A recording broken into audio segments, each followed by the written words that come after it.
To begin the surgery, your physician will make an incision in the skin over your hip joint, cutting through the skin, soft tissue, and muscle to access the hip.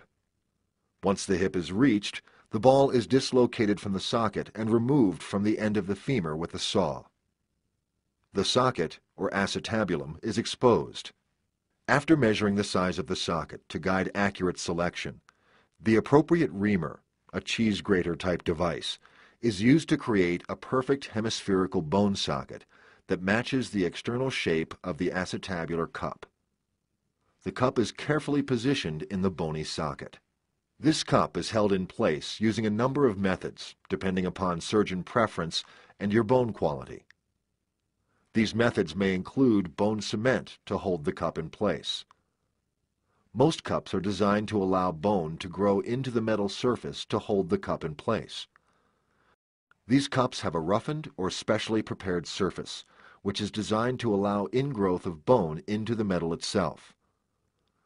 This type of fixation may be augmented by screws to help fix the cup in place while bone growth takes place. The inside of the femur, or thigh bone, is then cleared with various types of devices, and a prosthesis is placed into the femur. A trial ball is placed on the top of the femoral stem, and a plastic insert is placed into the cup.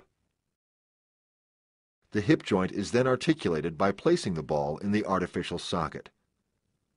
The hip is evaluated for the type and amount of motion it has and the stability of the joint.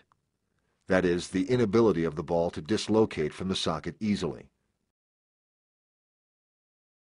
Once the appropriate combination has been found, the ball is then placed onto the femoral stem and the final insert is placed into the cup. The leg is evaluated again for stability and mobility and leg length equality. Throughout the operation, numerous measurements and operative considerations are taken to equalize leg lengths. However, the primary goal is to achieve a stable, non-dislocating hip. Prior to final assembly of the total hip, leg lengths are again evaluated. The new implants will replicate your hip joint. Your physician will rinse out debris from the hip joint with sterile fluid and then close the wound in layers with stitches and/or staples. A plastic drain may be placed in your hip and removed later. The purpose of the drain is to remove blood from the inside of the joint and tissues that might accumulate in the area after surgery.